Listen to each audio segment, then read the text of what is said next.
Thank you so much, Nyota. Indeed, welcome back to the Abuja studio. I do have with me this morning Mr. Mike Ejiofor, who is a former director with the Department of State Security. So you've been listening in on the conversation there, and I know you have some thoughts on the situation that's unfolding with these clashes. Please share those with us. You see, it's quite unfortunate that the situation is degenerating. What ordinarily would have been termed peaceful demonstration has often turned to, clashes between the military and the Shiites. This is not the first time, this is not the second time. It's been over time. So what I think we should do is look at, it is no time for blame games. We have a lot of security challenges in our hand. What are they protesting for? They're asking for the release of their leader who has been granted bail by the court. Apart from that, they have this usual festival that but their number becomes worrisome. The number of people involved in the procession, that the military or the police, precisely, because we must draw a line.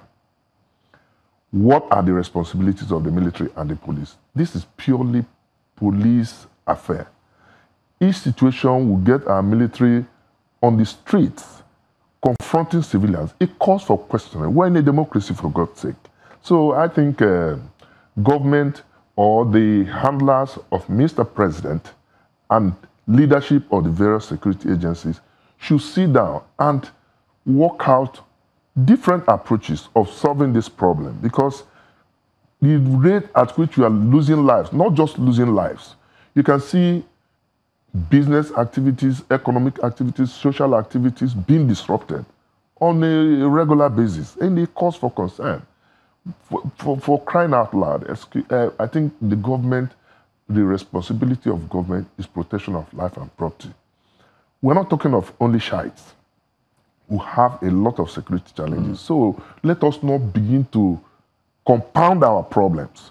This issue of Shiites is becoming very dangerous. Because my worry, my actual worry, is that this was how the issue of Boko Haram was mishandled. That's part of the conversation we were just having yesterday. I want to get a little bit deeper in on what is at issue here. When you referred earlier to what you said should have been a peaceful protest that has turned into clashes.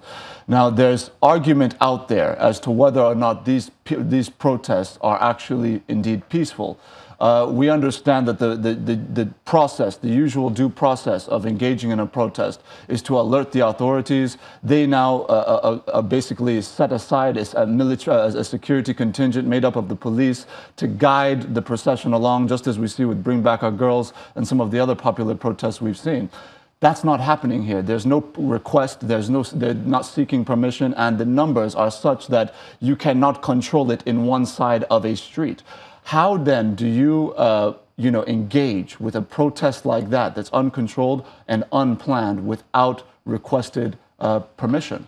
You see, the problem is that there's lack of trust between our security agencies and this group in particular. Bring Back Our Girls, our Mumu Don't Do, they have been carrying out their protest peacefully with the police involved. The incident of Saturday, for instance, the army's account was that they were attacked, trying to dispossess them of arms they are taken to Kaduna. And you can see the footages when the military opened fire in self-defense. But again, in self-defense, your defense must be commensurate with the action of the people involved. Are you saying that they should really throw stones back at the protesters? They said the incident of Saturday, let's follow it sequentially. The incident of Saturday, they alleged that they were being pelted. The incident of Nyanya, they were shooting catapults and all this. Then yesterday in Wuse area, we cannot continue like this. Our military are human beings. They have families. They also need our support and sympathy. But the fact remains that there are basic rules for containing crowd control. You know, it's going to be very difficult for you to provide security in terms of protection for the people, for such number of people. So I think what they should do is to reduce their number. And there's no way you can do this by engaging the known leaders in dialogue. Please let us, in fact, their bone of contention now, what they're saying, their leader, Zaki, must be released, or they will continue with that.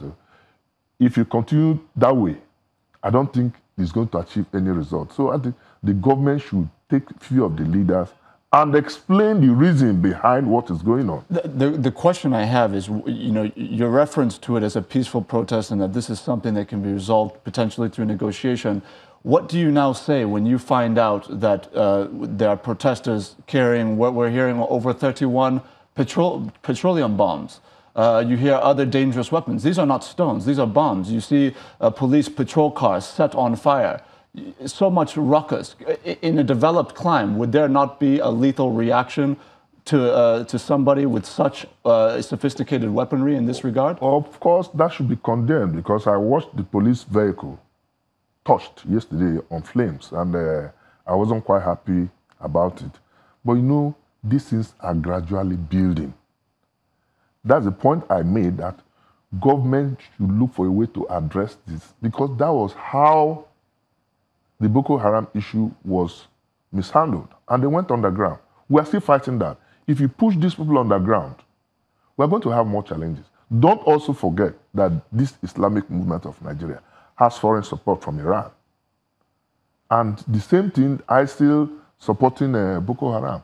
So we'll have a lot of, before this thing escalates, I think it's important that government will handle it, call some of the leaders, and give reason.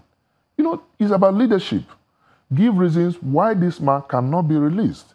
Because the speculation in the public realm is that courts have given judgment, granted the man bail, and the government is refusing to do so. So if you have any extraneous reasons that you think people should not know, call some of the leaders. And I have to clarify, the federal government has given reason that he's under protective custody, and that, you know, there was that argument that was out there about whether or not national security interests will override the rule of law in certain situations. You recall that conversation? I recall that, please. We're in a democracy. For you to be under protective custody, there must be threat to your life. So where is the threat coming from? Is it coming from the followers? At this juncture, we're going to take a very short break. We'll be back to get your thoughts on some other issues pertaining to this larger, unfortunate crisis that is unfolding. Our viewers, please do stay with us.